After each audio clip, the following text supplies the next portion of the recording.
अस्सलाम वालेकुम जी, मैं हूं अदील। आज आप देख रहे हैं मेरा यूट्यूब चैनल। सबसे पहले तो दरख्वास्त यही है कि सब्सक्राइब ज़रूर कीजिएगा और फीडबैक ज़रूर दीजिएगा। साथ साथ अगर सुपर थैंक्स या मेंबरशिप लेने का आपको चांस मिले वो ज़रूर कीजिएगा मेरे जर्नलिज्म को सपोर्ट करने के लिए। अच्छा, बात करूंगा आज ईरान की स्ट्रैटेजी क्या है, ये ट्रंप के गले ये जंग क्यों पड़ेगी, लॉन्ग गेम में कौन घुसना चाह रहा है, ये कुछ सवालात हैं, बहुत इंटरेस्टिंग है।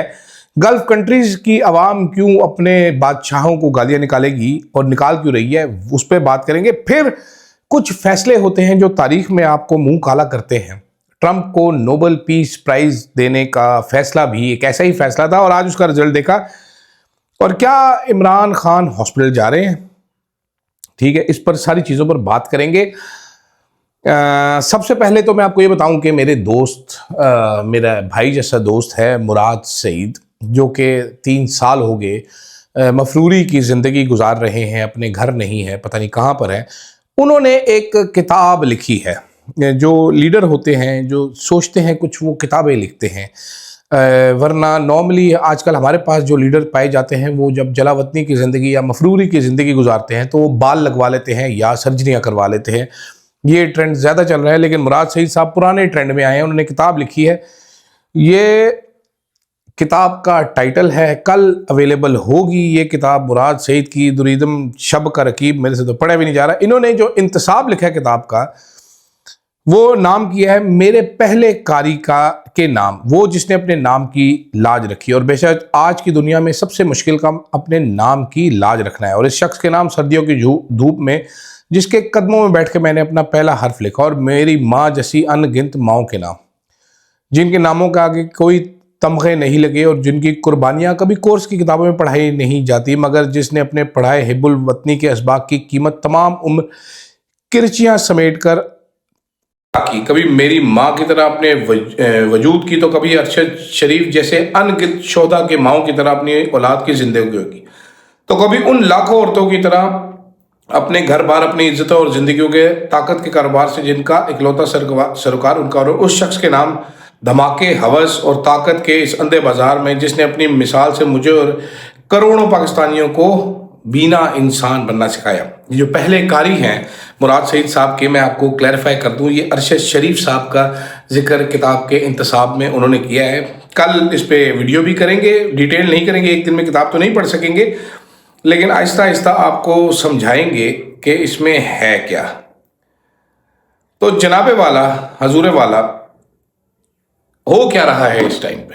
हो ये रहा है कि ईरान ने अपने खटारा पुराने जितने मिसाइल बना के रखे थे, मार मार के भुरकस निकाल के रखा हुआ है। इजराइल का भी और अमेरिकी बेसिस का भी टेक्नोलॉजी में बिल्कुल सुपीरियर है। अमेरिका, इजराइल भी सुपीरियर है। ये जंग ऐसे ख़त्म अब नहीं होगी।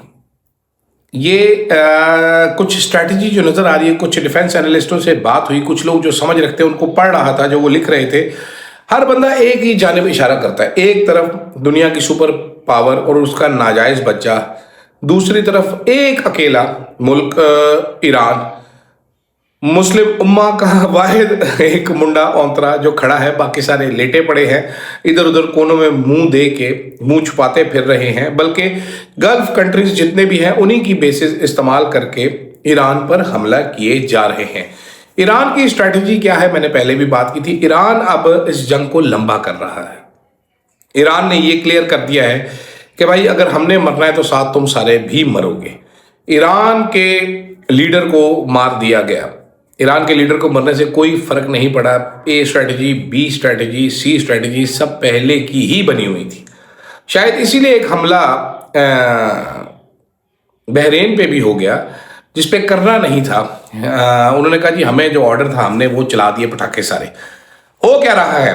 हो ये रहा है जनाब कि ईरान जो है वो अपने पुराने जो मिसाइल हैं या जो कम इनसिग्निफिकेंट हैं, ड्रोन्स हैं, वो चलाता है, वो भेजता है बेसिस में।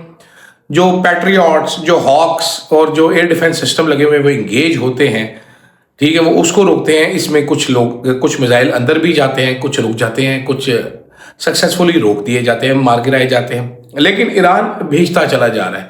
वो एक बराज भेज रहा है, वो इतने ढेर सारे मिसाइल भेज रहे हैं कि एयर डिफेंस सिस्टम भी, उनकी भी जो रेडिएटर है वो हीट अप हो जाए और वो कंफ्यूज हो जाए।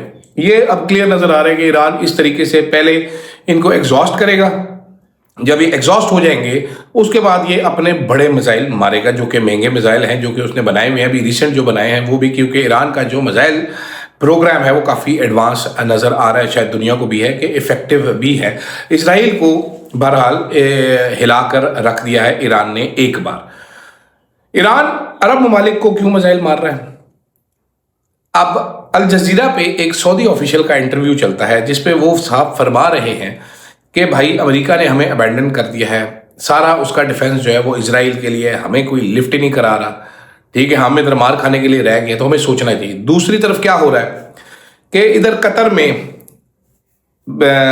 यूएई में, सऊदी अरेबिया में, कुवैत में जब बॉम्ब आकर गिरते हैं, ठीक है, अमेरिकन बेसिस पे, तो शहरी खुशियां मना रहे हैं। मैंने कतर की एक वीडियो देखी जहां पर एक साहब थे, वो बता रहे थे कि भाई सारे अरबी हमारे कफील शफील यहाँ से भाग गए हैं, मैं अल्लाह से डरता हूँ, मैं यहाँ पर ही बैठा हूँ, और मार मार के ईरान ने भुरकस निकाल के रखा हुआ है इधर अमरीकियों का, ठीक है, और ये वो अपना कबाड़ चला रहा है, कबाड़ इधर भेज रहा है। इसके बाद असल मामला जब भेजेगा तब तक ये इनका हाल बुरा हो चुका होगा, और एग्जैक्टली यही मेरी सोच है। दूसरी तरफ कुवैत में 2 F-15E 3 अमेरिका के गिर गए, अमेरिका ने कहा जी फ्रेंडली फायर से गिर गए, लेकिन अभी मैं देख रहा था कुछ लोग अब ये बात करें कि चाइनीज ने शायद मदद की है ईरान की, और ये चाइनीज सिस्टम को इस्तेमाल करते हुए जैम किए गए। लॉजिक भी यही कहती है कि कुवैत में भी तो अमेरिका का ही एयर डिफेंस सिस्टम लगा हुआ है, अमेरिका के पास उसका एक्सेस है और कोऑर्डिनेट्स है, अमेरिका ही ऑपरेट करके देता है, तो वो अपने ही फ्रेंडली फायर करता रहे वेला बैठ के, फ्रेंडली फायर में एक गिर सकता है। इतनी प्रोफेशनल दुनिया की सुपर पावर फौज है, वो 3 अपने ही जहाज उन्होंने मार के गिरा दिए। दूसरी तरफ से अब कॉफिन्स वापस जाना शुरू हो गए हैं। ईरान का दावा है कि हमने 500 बंदा मार दिया, अमेरिका कहता है 5 मर गए। 500 हो या 5 हो, आपको बुश, आपको बिल क्लिंटन का अंजाम याद होना चाहिए, कितने काबिल नफरत ये सदर बन गए थे अपने ही ममालिक में। वजह क्या थी? वजह थी कॉफिन्स। जब ताबूत वापस जाते थे तो अमरीकी चीखे मारते थे कि हमारे बच्चे मर रहे हैं, दूसरों के बच्चे मरते, इन बेगैरतों को पता नहीं चलता। ईरान कह भी यही रहा है, उन्होंने कह रहे हैं कि हम इतने बम मारेंगे, इतने ताबूत वापस भेजेंगे, दोबारा जंग की हिम्मत नहीं करोगे। ऐसे में हमारे सिक्योरिटी जराए ने भी आज ब्रीफिंग दी, उन्होंने कहा हम ईरान तो है नहीं, हम बड़े तेज हैं, हम बड़े ज़बरदस्त हैं, हमारी नंबर नहीं आएगा, हम न्यूक्लियर पावर है, हम में बड़ा फ़र्क है। ये कहते हुए हमारे सिक्योरिटी जराए भूल गए कि रशिया भी एक न्यूक्लियर पावर ही था। हमारे सिक्योरिटी जराए बिल्कुल हम ईरान नहीं हैं, क्योंकि ईरान को जब रिजीम चेंज की बात हुई थी तो ईरान तो अकड़ गया, उसने नई रिजीम चेंज किया, हमने तो एक डोनाल्ड लू के कहने पर ही कर दिया था। और रिजीम चेंज का अमरीकी ख्वाब शायद मुश्किल है, बूट्स ऑन द ग्राउंड लेके आने पड़ेंगे, तो वो ले आए, फिर देखते हैं क्या होता है। दूसरी तरफ कुछ फैसले ऐसे होते हैं जो पूरी जिंदगी आपके मुंह पे कालक मलते रहते हैं। एक ऐसे ही फैसला जो किया गया कि ट्रंप को नोबेल इनाम दे दिया जाए, और शहबाज शरीफ साहब ने ट्रंप को सलूट मारे। आज पार्लियामेंट का जॉइंट सेशन था, बिलावल साहब आए, एक साफ़ी उनके पीछे पड़ गए कि जनाब आपने कहा है कि वो नोबेल पीस प्राइज़ के आप अब भी आपका ख्याल है कि नोबेल पीस प्राइज़ देना चाहिए, तो बिलावल साहब जो हैं वो चुप करके सेशन में बढ़ गए। लेकिन वो सहाफ़ी साहब बाहर घात लगा कर बैठे रहे, उन्होंने इंतज़ार किया कि बिलावल भाई जो हैं वो सेशन से बाहर निकले, वो फिर उससे सवाल करना शुरू किया, उनकी गाड़ी तक वो सवाल पूछते चले गए, बिलावल साहब ने एक लफ्ज़ मुंह से नहीं निकाला, ट्रंप अंकल की खुशामद भी नहीं की। दूसरी तरफ मैडम आई, हमारी madam chief minister Maryam Nawaz साहिबा भी नाजिल हुई, और क्या आनियाँ थी, क्या जानियाँ थी, साथ सागदार साहब आ रहे हैं, साथ हेलो मरीम आ रही है। मैडम से भी ये सवाल पूछा गया, लेकिन क्योंकि मैडम ने जाहिर बात है सीवी पेश की हुई अपनी, अगली बार प्राइम मिनिस्टर बने, मैडम ने एक अजीब सी शक्ल बना के अजीब और गरीब सा जवाब दिया। ये शक्ल देखिए आप, ये देखिए आप जरा, ये शक्ल देखिए, ऐसी शक्ल बना के उन्होंने कहा जो कोई शहबाज शरीफ साहब कर रहे हैं वो बिल्कुल ठीक कर रहे हैं। शहबाज शरीफ साहब कर क्या रहे? चापलूसी, बिल्कुल ठीक है जी, ये चापलूसी बिल्कुल ठीक कर रहे हैं। हो क्या रहा है हमारे मुल्क में? ये अमेरिका के एक रिपब्लिकन के सेनेट के उम्मीदवार थे, जनाबे वाला क्या नाम है इनका, विक मिलर, कांग्रेस के उम्मीदवार थे ये रिपब्लिकन्स के। इन्होंने क्या ट्वीट किया है, मैं आपको पढ़कर सुनाता हूं। उन्होंने कहा जी आज आर्म्ड रॉयटर्स यूएस कॉन्सुलेट पर पाकिस्तान में उन्होंने अंदर जाने की कोशिश की, उन्होंने पेरीमीटर ब्रीच किया, आग लगाई, वो समझे 1979 है, ये नहीं है। यूनाइटेड स्टेट्स मरीन उनको दरवाजे पे मिले और एक मैसेज भेजा जो कि सारी दुनिया ने सुना। अमेरिका के defendant not defendant itself days are over, we will be known for strength. उन्होंने गोलियां मारी हमारे लोगों को, कत्ल किया 10 लोगों को। As a marine I tell you what every marine already knows, you don't touch American soil, not in Karachi, not anywhere on earth. Semper fi, God bless our marines. अच्छा जी, ये साहब हैं, इन्होंने ट्वीट किया। अब इसका जवाब कौन देगा जनाब? क्या हमारे प्यारे क्यूट से शहबाज शरीफ साहब देंगे कि नहीं देंगे? ये भी मेरा एक सवाल है, मुझे बताया जाए। साथ साथ लतीफ़ खोसा साहब ने इमरान खान की आंख के मर्ज़ का शिफा इंटरनेशनल हॉस्पिटल में इलाज करवाने की एक वो डाली हुई है, अर्जी डाली हुई है। तो उस पर क्या बनेगा? अब मैं ये भी सोच रहा था जनाब कि क्या करेंगे, क्योंकि आज स्कॉटिश राय ने जब ब्रीफिंग दी तो उन्होंने बताया कि जनाब हमारी बैरूनी सिक्योरिटी जहाँ पर फौज है वो तो लोहा है, इंटरनल सिक्योरिटी हमारी में मसाइल है, वो बेसिकली हमारे कुछ मसाइल उसके हैं, गवर्नेंस के मसाइल हैं। हमारा इंटरनली सबसे बड़ा मसला जो कि सारी दुनिया को नज़र आ रहा है वो पॉलिटिकल इंस्टेबिलिटी है। हमारे हुक्मरान वो लोग हैं जिनको आवाम ने चुना नहीं है। हमारे हुक्मरान वो लोग हैं जो चापलूसी करके और अपने ज़ाती फ़ायदों के लिए कुछ भी करने के लिए तैयार हैं।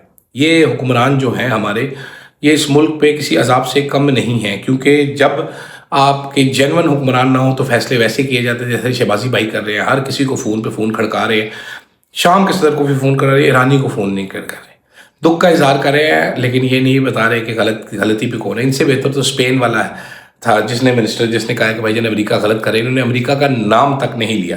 बड़ा स्ट्रेटेजिक फैसला है जी, हम अमेरिका का नाम नहीं लेंगे, हमारे स्ट्रेटेजिक फैसले हैं। तो सिक्योरिटी ज़राए को ये ज़रूर सोचना चाहिए कि हमारा असल मसला इंटरनल है, ठीक है। जब वो ठीक होगा तो बाकी बाद में फिर ठीक होगा। तो मेरा ख्याल है आपके पास एक जेन्युइन मौका है, बड़ा अच्छा मौका है, ऐसे मौके को यूटिलाइज किया जाना चाहिए। इमरान खान को फ़ौरन से पहले हॉस्पिटल शिफ्ट किया जाना चाहिए।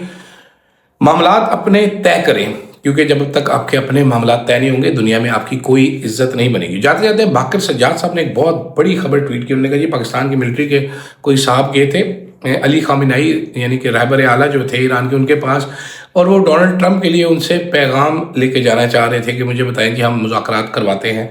ये 2-3 महीने पुरानी बात है। तो अली खामिनाई साहब ने जवाब दिया था आगे से कि पाकिस्तान और ईरान के जो बाहमी ताल्लुकात है बुरादराना वो बेहतर होने चाहिए, छोड़ें डोनाल्ड ट्रंप को। उसने क्या पैगाम देना है? तो उससे भी जाहिर होता है जो बाकी अकाउंट सारे आ रहे हैं कि वो तैयार थे मरने के लिए।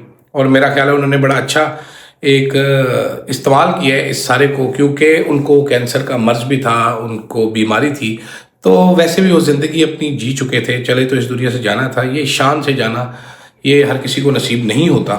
तो बाकी देखें अब हम क्या करते हैं जनाब, क्योंकि दुनिया में तेल महंगा होने वाला है। कतर की एलपीजी प्रोडक्शन बिल्कुल बंद हो चुकी है। सऊदी अरामको से ऑयल का काम बंद हो चुका है। चंद दिन की मज़ीद बात है, फिर हमारे चाचू चार्ली जो जहाज़ लेने पे लगे हुए हैं, जो नई गाड़ियाँ लेने पे लगे हुए हैं, इनको कुछ और मुश्किलात का सामना करना पड़ेगा। इन्होंने खैर क्या मुश्किलात का सामना करना पड़ा है, सामना तो हम लोगों को करना पड़ेगा, जो हम जलील होंगे।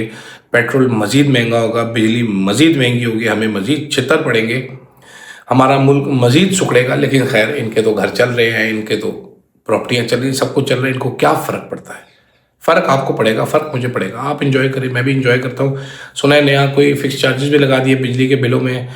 जो रेट आ रहे हैं बिजली के बिलों के, अभी कल परसों आ जाएगा, चीखें आपकी निकलेंगी, आसमान तक जाएंगी। गैस के बिल आएंगे, चीखें आपकी निकलेंगी आसमान तक। आपको 1 लाख रुपया तो एक आदमी को सिर्फ ये 2 बिल देने के लिए कमाना पड़ेगा, बाकी छोड़ दीजिए, आप लग समझ जाएगी। खैर मुझे दीजिएगा इजाज़त जनाब, अल्लाह हाफिज़।